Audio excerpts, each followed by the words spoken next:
guys, in today's video I'm going to be showing you how to make crystal clear slime with some hacks and also a tutorial. But before we get into the tutorial, I want to tell you about the hottest new game at the moment, which I'm sure you've probably already heard about. If not, you can go and check out the game by clicking on the link below in the description, but the game is called Fortnite and I am obsessed. The aim of the game is to stay alive and be the last one standing, and you can play this player on player with your friends, and my favourite thing to do is group up into a squad with my friends and protect each other until it's only us left in the game, and it makes it so much more fun. At first I was really worried about not being able to play it because I don't actually have a PlayStation, but then I found out it's available on your PC, PlayStation 4, Xbox One, mobile and Mac, so literally anyone can play it, and it's free, which makes it even better. Some of you might have noticed that it was actually a new update last week, and this is for Fortnite Battle Royale, and it's now free to play, so if you want to check that out, don't forget to click the link in the description and let me know what you think in the comments. My biggest slime hack for getting crystal clear slime is to fully dissolve the borax in the water, and as you can see here, at first it becomes super cloudy, and this is where a lot of people go wrong, because all you have to do to get rid of this cloudiness is to let it sit if it's in really hot water, or just stir it for ages.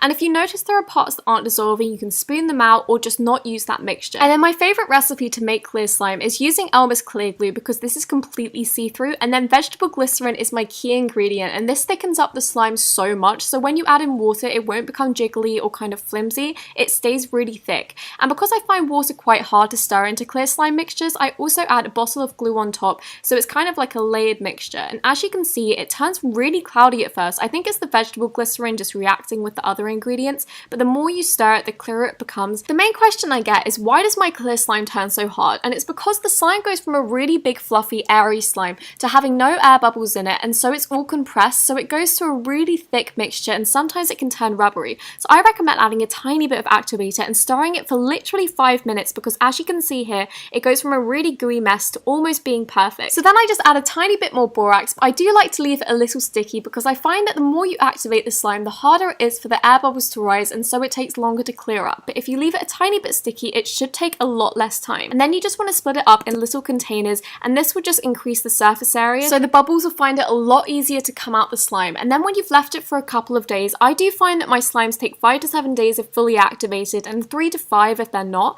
They do become so clear. And if you want it to stay clear and you're selling these slimes, you don't want to play with them and touch them. This is the key mistake that people make, because even if your hands are clean, for some reason clear slime always picks up on like this yellow tint and becomes really cloudy the more you play with it. So if you need to activate it, I do recommend just using a clean spoon and don't touch it, because for some reason it always messes it up, and if you want to sell these, it will just make it so much nicer if you don't touch it.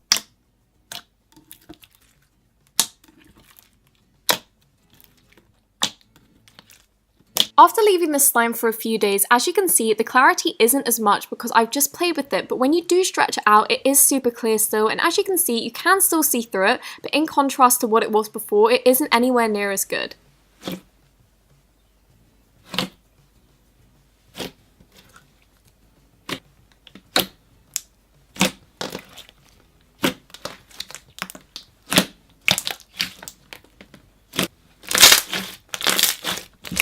I really hope that you enjoyed watching this video, and if you did, don't forget to give it a thumbs up and also subscribe, and I'll see you next week.